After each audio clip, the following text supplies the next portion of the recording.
ನನ್ನದು 2 ವಿಚಾರಗಳಿದೆ, ಪ್ರಶ್ನೆ ಅಲ್ಲ. ಒಂದು ಉಪನಯನದ ಬಗ್ಗೆ. ಉಪನಯನ ಅಂತ ಹೇಳಿದ್ರೆ ಕೆಲವು ಸಂಪ್ರದಾಯಗಳಲ್ಲಿ ಒಂದು ಮುಹೂರ್ತ ಅಂತೇಳಿ ನಿಗದಿ ಮಾಡಿರ್ತಾರೆ. ಈ ಸಮಯದಲ್ಲಿ ವಟುವನ್ನ ಅಕ್ಕಿಯ ಮೇಲೆ ನಿಲ್ಲಿಸಿ, ಅಕ್ಕಿಯ ರಾಶಿಯ ಮೇಲೆ ನಿಲ್ಲಿಸಿ, ಬಿಳಿ ವಸ್ತ್ರವನ್ನ ಮುಸುಕು ಹಾಕಿ ಒಂದು 2-3 ತರದಲ್ಲಿ ಯಜ್ಞೋಪವೀತಗಳನ್ನು ಹಾಕ್ತಾರೆ. ಹಾಗೆ ವಿವಾಹದಲ್ಲಿ ಮತ್ತೆ ಆ ವರನಿಗೆ 2 ಜನಿವಾರಗಳನ್ನು ಹಾಕ್ತಾರೆ. ಹಾಗೆ ಇನ್ನೊಂದು ವಿಚಾರ, ನೀವು ವೇದದ ಬಗ್ಗೆ ವಿಚಾರಗಳನ್ನು ತಿಳಿಸಿಕೊಡ್ತಾ ಇದ್ದೀರಾ, ಅದು ನಮ್ಮೆಲ್ಲರ ಭಾಗ್ಯ ಅಂತೇಳಿ ತಿಳ್ಕೊಳ್ಬೇಕು. ಹಾಗೆ ಅದಕ್ಕಾಗಿ ಮೀಸಲಿಟ್ಟಂತಹ ಕೆಲವಾರು ಮಠಾಧಿಪತಿಗಳಿರ್ಬೋದು, ಪರಿವ್ರಾಜಕರು ಇರ್ಬೋದು, ಅವರ ಕರ್ತವ್ಯವೇನು? ಅವರು ಇದನ್ನು ತಿಳಿಸಿಕೊಡ್ತಾ ಇಲ್ಲ, ಯಾಕೆ? ಮೊದಲನೇ ಆಚರಣೆ ಏನಿದೆ ಉಪನಯನ ಸಂಸ್ಕಾರ ಅಂತ ನೀವೇನು ಹೇಳಿದ್ರಿ, ಅದಕ್ಕೆ ಸಂಬಂಧಪಟ್ಟಂತೆ ನೀವು ಕೇಳಿರುವ ಅಥವಾ ಪ್ರಶ್ನೆ ಅಥವಾ ವ್ಯಕ್ತಪಡಿಸತಕ್ಕಂಥ ವಿಚಾರ ಏನಿದೆ ಅದಕ್ಕೆ ಪ್ರತಿಕ್ರಿಯಿಸೋದಕ್ಕಿಂತ ಮುಂಚೆ ಒಂದು ಮಾತು ಹೇಳ್ಬಿಡ್ತೇನೆ. ಯಾಕೆಂತಂದ್ರೆ ಇವತ್ತು ಅವ್ರ ಪ್ರಶ್ನೆ ಕೇಳಿದ ಸಮಯದ ಉಪನಯನ, ಇದ್ಯಾವುದೋ ಬ್ರಾಹ್ಮಣರು ಮಾಡುವಂತಹ ಒಂದು ಕಾರ್ಯ, ಇದಕ್ಕೂ ನಮಗೂ ಏನು ಸಂಬಂಧ ಅನ್ನುವಂಥ ಒಂದು ಪ್ರಶ್ನೆ ಬರುತ್ತೆ. ಆದರೆ ಉಪನಯನದ ವಿಚಾರ ವೇದಗಳಲ್ಲಿ ಹೇಳಿದೆ, ಮತ್ತು ಈಗಾಗಲೇ ನಾ ಹೇಳಿರೋ ಹಾಗೆ ವೇದಗಳಲ್ಲಿರ್ತಕ್ಕಂಥ ವಿಚಾರ ಜಾತಿ ಮತ ಪಂಥ ಪಂಗಡ ಗಂಡು ಹೆಣ್ಣು ಭೇದ ಇಲ್ಲದೆ ಎಲ್ಲರಿಗೋಸ್ಕರ ಇದೆ. ಆದರೆ ಉಪನಯನ ಸಂಸ್ಕಾರವೂ ಕೂಡ ಸಕಲ ಮಾನವರಿಗೆ ಕಂಪಲ್ಸರಿ. ಇಲ್ಲಿ ಜಾತಿ ಮತದ ಪ್ರಶ್ನೆ ಇಲ್ಲ, ಗಂಡು ಹೆಣ್ಣು ಭೇದ ಇಲ್ಲ. ಇದು ನಮಗೆ ಗೊತ್ತಿಲ್ಲ ಇವತ್ತು. ಯಾಕೆಂತಂದ್ರೆ ಉಪನಯನ ಅಂದ್ರೆ ಏನು ಅನ್ನೋದೇ ನಮಗೆ ಗೊತ್ತಿಲ್ಲ. ಉಪನಯನ ಅಂತಂದ್ರೆ ಮೂಲ ಅರ್ಥ ಇವತ್ತು ಅದರದ್ದು ಎಷ್ಟೋ ವ್ಯತ್ಯಾಸ ಆಗೋಗಿದೆ ಅಂತ ಇಟ್ಕೋಣ. ನಮ್ಮ ಮಕ್ಕಳನ್ನ ಒಂದು ಗುರುಕುಲಕ್ಕೆ ಕರ್ಕೊಂಡು ಹೋಗಿ ಬಿಡ್ತಕ್ಕಂಥದ್ದು. ಹತ್ತಿರಕ್ಕೆ ನಯನ ಒಯ್ಯುವುದು ಅಂತ. ಆಚಾರ್ಯರ ಹತ್ತಿರಕ್ಕೆ, ಗುರುಗಳ ಹತ್ತಿರಕ್ಕೆ ನಮ್ಮ ಮಕ್ಕಳನ್ನ ಕರ್ಕೊಂಡು ಹೋಗಿ ಬಿಡೋದಕ್ಕೆ ನಿಜವಾದ ಹೆಸರು ಉಪನಯನ. ನಾವು ಉಪನಯನ ಮಾಡಿದ್ವಿ ಸರ್, ಛತ್ರದಲ್ಲಿ ಮಾಡಿದ್ವಿ, ಉಪನಯನದಲ್ಲಿ ಮಗುವನ್ನು ಕರ್ಕೊಂಡು ಮತ್ತೆ ವಾಪಸ್ ಮನೆಗೆ ಬಂದ್ವಿ. ಇದ್ಯಾವ ಉಪನಯನ ಇದೆ? ಗುರುಕುಲದಲ್ಲಿ ಬಿಟ್ಟು ಬರ್ಬೇಕ್ರಿ, ಅದಕ್ಕೆ ಉಪನಯನ ಅಂತ ಹೆಸರು. ಗುರುಕುಲದಲ್ಲಿ ಯಾಕೆ ಬಿಡಬೇಕು? ಅವರಿಗೆ ಒಂದು ಶಿಕ್ಷಣ ಸಿಗಬೇಕು ಅಂತ ಹೇಳಿ. ಶಿಕ್ಷಣ ಯಾವುದೋ ಒಂದು ಜಾತಿಗೆ ಮೀಸಲ ಅಥವಾ ಗಂಡಿಗೆ ಮಾತ್ರ ಮೀಸಲ? ಶಿಕ್ಷಣ ಎಲ್ಲರಿಗೂ ಸಿಕ್ಬೇಕು. ಯಾವತ್ತಿನವರೆಗೂ ಸಮಾಜದಲ್ಲಿ ಎಲ್ಲರಿಗೂ ಶಿಕ್ಷಣ ಸಿಕ್ಕೋದಿಲ್ಲ, ಆವತ್ತಿನವರೆಗೂ ಸಮಾಜದಲ್ಲಿ ತೊಂದರೆ ಸಮಸ್ಯೆ ಇದ್ದೇ ಇರುತ್ತೆ. ಯಾವ ಸಮಾಜದಲ್ಲಿ ಎಲ್ಲರೂ ಕೂಡ ಸುಶಿಕ್ಷಿತರಾಗಿರ್ತಾರೆ ಆ ಸಮಾಜದಲ್ಲಿ ಸಮಸ್ಯೆ ಇಲ್ಲ. ಹಾಗಾಗಿ ಶಿಕ್ಷಣ ಅನ್ನುವಂಥದ್ದು ಎಲ್ಲರಿಗೂ ಕಂಪಲ್ಸರಿ. ಮತ್ತಿದು ಯಾವ ಶಿಕ್ಷಣ? ABCD ಇದೊಂದು ದೊಡ್ಡ ಗಲಾಟೆ. ಏನು ಅಲ್ಲ, ABCD ಅಲ್ಲ, ಹೆಬ್ಬೆಟ್ಟೆ ಇಟ್ಕೊಂಡ್ಬಿಡಿ. ಜೀವನದಲ್ಲಿ ಹೇಗೆ ಬದುಕಬೇಕು ಈ ಶಿಕ್ಷಣ ಬೇಕು ನಮ್ಗೆ. ಜೀವನ ಶಿಕ್ಷಣ ನಮ್ಗೆ ಅಕ್ಷರ ಗುಂಡಾಗಿ ಬರೆಯಕ್ಕೆ ಬರುತ್ತೆ, ABCD ಬರುತ್ತೆ, ಏನೂ ಬರುತ್ತೆ.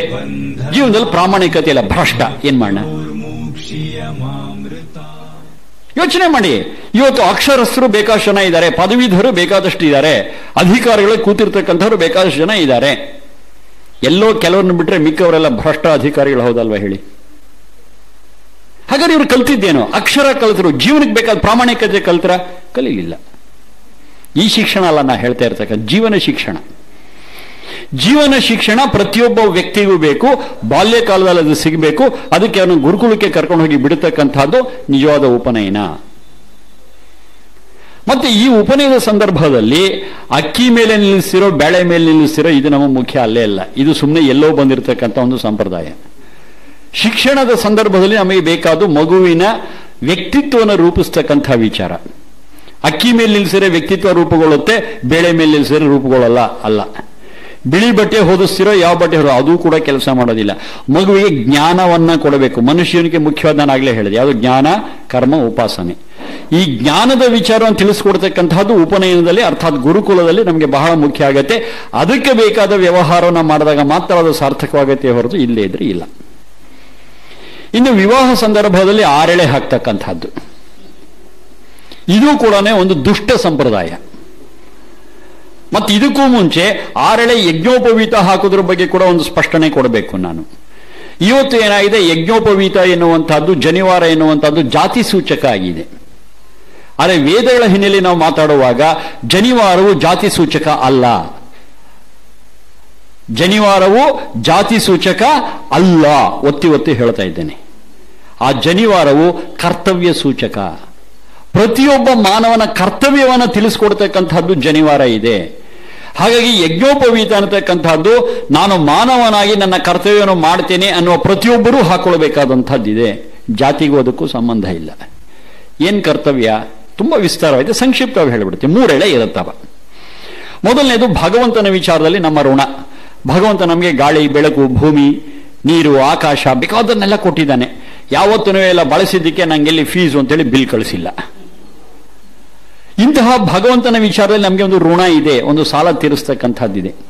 ಹೇಗೆ ತೀರಿಸೋದು? ಭಗವಂತ ಕೊಟ್ಟರೆ ಯಾವ ಕೊಡುಗೆಗಳಿದೆ, ಗಾಳಿ, ನೀರು, ಭೂಮಿ ಇತ್ಯಾದಿಗಳು, ಇದನ್ನ ಕೊಳೆ ಮಾಡದೆ, ಪಲ್ಯೂಟ್ ಮಾಡದೆ, ಶುದ್ಧವಾಗಿ ಉಳಿಸ್ಕೊಂಡು ಮುಂದಿನ ಜನಕ್ಕೆ ಕೊಡ್ತಕ್ಕಂಥದ್ದೇ ಭಗವಂತನ ಋಣ ತೀರಿಸ್ತಕ್ಕಂಥ ವಿಧಾನ. ಜನವರ ಹಾಕುವಾಗ ಯಾರಾದರೂ ಹೇಳಿದ್ರೆ ಇದನ್ನ ನಮಗೆ, ಸಾರಿ ಇವತ್ತೇ ಫಸ್ಟ್ ಕೇಳ್ತಾ ಇರೋದು. ಮತ್ತೆ ನಮಗೆ ನಮ್ಮ ಕರ್ತವ್ಯದ ಬಗ್ಗೆ ಪ್ರಜ್ಞೆ ಹೇಗೆ ಬರುತ್ತೆ, ಜಾಗೃತಿ ಹೇಗೆ ಉಂಟಾಗುತ್ತೆ? 2ನೇ ಎಳೆ ಆಗಲೇ ಹೇಳಿದ್ದೇನೆ ಇದನ್ನ. ತಂದೆ ತಾಯಿಗಳ ವಿಚಾರದಲ್ಲಿ ನಮ್ಮ ಋಣ. ಬಾಲ್ಯಕಾಲದಲ್ಲಿ ನಮ್ಮನ್ನು ಪಾಲಿಸಿ ಪೋಷಿಸಿ ಮಾಡಿದ್ದಾರೆ, ಅವರ ವಿಚಾರದಲ್ಲಿ ನಾವು ಶ್ರದ್ಧೆಯಿಂದ ಸೇವೆ ಮಾಡತಕ್ಕಂತಹದ್ದು 2ನೇ ಋಣ. ಇದನ್ನು ನೆನಪಿಸುವಂತಹದ್ದು ಜನವಾರದ 2ನೇ ಎಳೆ. 3ನೇ ಎಳೆ ಏನು ಅಂತಂದ್ರೆ ಆಚಾರ್ಯ ಋಣ. ಆಚಾರ್ಯ ಅಂತಂದ್ರೆ ಈಗ ತಾನೇ ಹೇಳಿದ ಗುರುಕುಲ, ಜ್ಞಾನವನ್ನು ಕೊಡ್ತಕ್ಕಂಥವ್ರು, ಫೀಸ್ಗೋಸ್ಕರ ಕೆಲಸ ಮಾಡ್ತಕ್ಕಂಥವ್ರು, ಡೊನೇಷನ್ಗೋಸ್ಕರ ಕೆಲಸ ಮಾಡ್ತಕ್ಕಂಥವ್ರು, ಮತ್ತು ತಮ್ಮ ಸಂಬಳ ಹೆಚ್ಚು ಮಾಡಲಿಲ್ಲ ಅಂತ ಕೂಗ್ತಕ್ಕಂಥವ್ರು. ಇವರು ನಿಜವಾದ ಶಿಕ್ಷಕರಲ್ಲ. ಏನ್ ಬರುತ್ತೋ ಏನ್ ಬಿಡುತ್ತೋ, ಈ ವ್ಯಕ್ತಿಯನ್ನ ಒಬ್ಬ ಒಳ್ಳೆಯ ಪ್ರಜೆಯನ್ನಾಗಿ ರೂಪಿಸಬೇಕು ಅನ್ನೋ ಒಂದು ಕಮಿಟ್ಮೆಂಟ್ನಿಂದ, ಒಂದು ಬದ್ಧತೆಯಿಂದ ಯಾರು ಕೆಲಸ ಮಾಡ್ತಾರೆ ಅವರು ನಿಜವಾದ ಶಿಕ್ಷಕರು. ಈ ತರಹದ ಯಾರು ಶಿಕ್ಷಕರಿದ್ದಾರೆ, ಈ ತರದ ಯಾವ ಆಚಾರ್ಯರಿದ್ದಾರೆ, ಅವರಿಂದ ನಾವು ಪಡೆದಂತಹ ಜ್ಞಾನಕ್ಕೆ ಪ್ರತಿಯಾಗಿ ನಾವು ಏನ್ ಮಾಡಬೇಕು? ಇದು ಆಚಾರ್ಯ ಋಣ, 3ನೇ ಋಣ. ಏನ್ ಮಾಡಬೇಕು? ಫೀಸ್ ವಿಚಾರ ಇಲ್ಲ ಅಂದೆ, ಡೊನೇಷನ್ ವಿಚಾರ ಇಲ್ಲ ಅಂತಾರೆ. ಹಾಗಾದ್ರೆ ಏನ್ ಮಾಡಬೇಕು?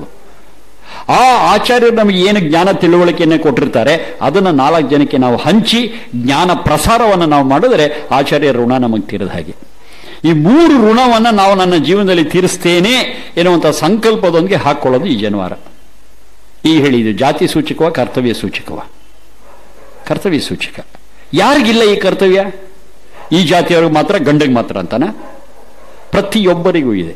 ಹಾಗಾಗಿ ಈ ಒಂದು ಸಂಕೇತವನ್ನ, ಈ ಕರ್ತವ್ಯನ ನಮಗೆ ಜ್ಞಾಪಿಸ್ತಕ್ಕಂಥ ಯಾವೊಂದು ಯಜ್ಞೋಪವೀತ ಇದೆ ಅಥವಾ ಒಂದು ಜನವಾರ ಇದೆ, ಇದು ಎಲ್ಲರಿಗೂ ಪ್ರತ್ಯೇಕ. ಇವ್ರದ್ದು ನಾನು, ನಂದು ಇವರು ಬದಲಾವಣೆ ಮಾಡಿಕೊಂಡು ಚೇಂಜ್ ಮಾಡ್ಕೊಳ್ಳೋಕೆ ಬರೋದಿಲ್ಲ. ಹಾಗಾಗಿ ಎಲ್ಲರಿಗೂ ಕೂಡ ಯಜ್ಞೋಪವೀತ ಇದನ್ನು ನೆನಪಿಸ್ತಕ್ಕಂಥ ಒಂದು ಸಂಕೇತದ ಅವಶ್ಯಕತೆ ಇದೆ. ಅದು 3 ಎಳೆಯೇ ಹೊರತು 6 ಅಲ್ಲ, 9 ಅಲ್ಲ. ವೇದದಲ್ಲಿ ಇದಕ್ಕೆ ತ್ರಿವೃತ್ ಅಂತಾನೆ ಬಹಳ ಸ್ಪಷ್ಟವಾಗಿ ಹೇಳಿ. ನಾವೇನು ಯಜ್ಞೋಪವೀತ ಜನವಾರ ಅಂತೀವಿ, ಇದಕ್ಕೆ ವೇದಗಳಲ್ಲಿ ತ್ರಿವೃತ್. ಅಂದರೆ ಅದೇ 3. ಹಾಗೆ ಆ 3 ಎಳೆ 6 ಎಳೆ ಅಂತಕ್ಕಂಥದ್ದು ಸಂಪ್ರದಾಯದಲ್ಲಿ ಬಂದಿರತಕ್ಕಂತಹ ದೋಷ ಹೊರತು ವೇದೋಕ್ತ ಅಲ್ಲ. ಇನ್ನು 3ನೇ ಪ್ರಶ್ನೆ ನೀವು ಕೇಳಿರೋದು ಬಹಳ ಸೀರಿಯಸ್ ಆಗಿದೆ. ಆಯ್ತು, ಅದಕ್ಕೊಂದು ಉತ್ತರ ಕೊಡೋ ಪ್ರಯತ್ನ ಮಾಡೋಣ. ಈ ವಿಚಾರ ನಮಗೆ ತಿಳಿಸಿಕೊಡಬೇಕಾದಂಥ ಮಠಾಧಿಪತಿಗಳು, ಪೀಠಾಧಿಪತಿಗಳು, ಪರಿವ್ರಾಜಕರು ಏನ್ ಮಾಡ್ತಾ ಇದ್ದಾರೆ? ಯಾರ ಬಗ್ಗೆ ಕಾಮೆಂಟ್ ಮಾಡೋದು ನನ್ನ ಉದ್ದೇಶ ಇಲ್ಲ, ಅಥವಾ ಯಾರ ಬಗ್ಗೆ ಒಂದು ಟೀಕೆ ಟಿಪ್ಪಣಿ ಮಾಡ್ತಕ್ಕಂಥದ್ದು ನನ್ನ ಉದ್ದೇಶ ಇಲ್ಲ. ಇದು ಮೊದಲು ಸ್ಪಷ್ಟಪಡಿಸ್ಬಿಡ್ತೇನೆ. ಯಾಕೆಂದ್ರೆ ಮುಂದೆ ಹೇಳುವಂಥ ವಿಚಾರ ಸತ್ಯ, ಒಮ್ಮೊಮ್ಮೆ ಸತ್ಯ ಕಹಿಯಾಗಿರುತ್ತೆ. ಅದಕ್ಕೋಸ್ಕರ ವೇದಗಳು ಹೇಳತಕ್ಕಂಥ ಯಾವ ಪರಿವ್ರಾಜಕ ಅಥವಾ ಮಠಾಧಿಪತಿಗಳಿದ್ದಾರೆ, ವೇದ ಹೇಳತಕ್ಕಂಥದ್ದು ಮಠಾಧಿಪತಿ ಅಂತ ಕರೆಯಲ್ಲ, ಪರಿವ್ರಾಜಕ ಸನ್ಯಾಸಿಗಳಿದ್ದಾರೆ. ಮಠಾಧಿಪತಿ ಅನ್ನುವಂಥದ್ದು ವೇದ ಬಳಸೋದಿಲ್ಲ. ಸನ್ಯಾಸಿ ಅಥವಾ ಪರಿವ್ರಾಜಕ, ಅವರ ಕರ್ತವ್ಯವೇ ಜ್ಞಾನ ಪ್ರಸಾರ. ಬಹಳ ಸ್ಪಷ್ಟವಾಗಿದೆ. ಯಾರು ಜ್ಞಾನದ ಕಡೆಗೆ ಬರೋದಿಲ್ಲ ಅವರ ಬಳಿಗೆ ಹೋಗಿ ಜ್ಞಾನವನ್ನು ಹಂಚತಕ್ಕಂಥದ್ದು ಸನ್ಯಾಸಿಗಳ, ಪರಿವ್ರಾಜಕರ ಕರ್ತವ್ಯ. ಅದು ಎಲ್ಲೂ ಆಗಬಹುದು. ಹೀಗೆ ಜ್ಞಾನವನ್ನ ಪ್ರಸಾರ ಮಾಡ್ತಾ ಮನೆ ಮನೆಗೂ ತಲುಪಿಸ್ತಾ ಮನಕ್ಕೂ ತಲುಪಿಸೋದಕ್ಕೆ ಯಾರು ಅರಿತಾರೆ ಅವರು ನಿಜವಾದಂಥ ಸನ್ಯಾಸಿ, ಅವರು ನಿಜವಾದಂಥ ಪರಿವ್ರಾಜಕ. ಈ ರೀತಿ ತಿರುಗುತ್ತಾ ಎಲ್ಲ ಕಡೆಯೂ ಜ್ಞಾನ ಪ್ರಸಾರ ಮಾಡಬೇಕಂತ ವ್ಯಕ್ತಿಗೆ ಯಾವುದೇ ಗಂಟುಗಳು ಇರಬಾರದು. ಗೊತ್ತಾಯಿತು ನಿಮಗೆ?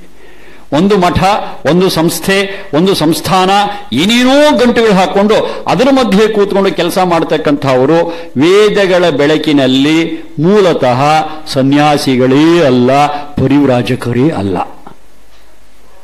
ಆ ರೀತಿ ಗಂಟುಗಳು ಹಾಕೊಂಡು ಒಳ್ಳೆ ಕೆಲಸ ಇರಬಹುದು, ನಾನಿಲ್ಲ ಅಂತ ಹೇಳಿದೆ. ಒಂದು ವಿದ್ಯಾಲಯ ಮಾಡೋ ತಪ್ಪಲ್ಲ, ಒಂದು ಆಸ್ಪತ್ರೆ ಕಟ್ಟಿ ನಡೆಸೋದು ತಪ್ಪಲ್ಲ. ಆದರೆ ಈ ಕರ್ತವ್ಯ ಪರಿವ್ರಾಜಕರಿಗಲ್ಲ ಇರೋದು. ಅದು ವಾನಪ್ರಸ್ಥಿಗಳಿಗೆ ಮತ್ತು ಗೃಹಸ್ಥರಿಗೆ ಇರತಕ್ಕಂಥ ಕರ್ತವ್ಯ. ಅವ್ರ ಡ್ಯೂಟಿ ಅವ್ರು ಮಾಡಬೇಕು, ಇವ್ರ ಡ್ಯೂಟಿ ಇವ್ರು ಮಾಡಬೇಕು.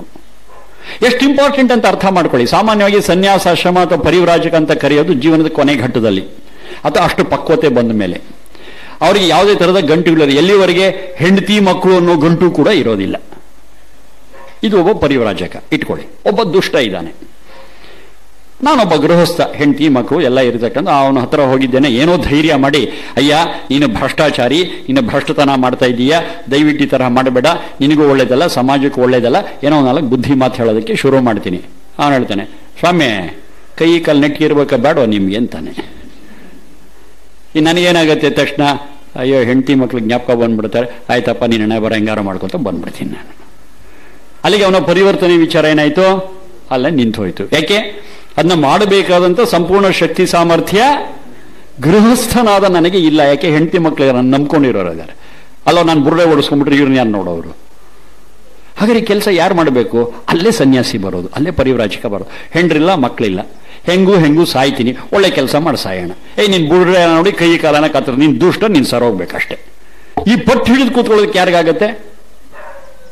ಪರಿವ್ರಾಜಕ ಒಬ್ಬ ಸನ್ಯಾಸಿಗೆ ಸಾಧ್ಯ. ವೇದ ಹೇಳೋದು ಇದನ್ನ. ಬೇಜಾರು ಮಾಡ್ಕೋಬೇಡಿ ಹೀಗೆ ಹೇಳ್ತೀನಿ ಅಂತ.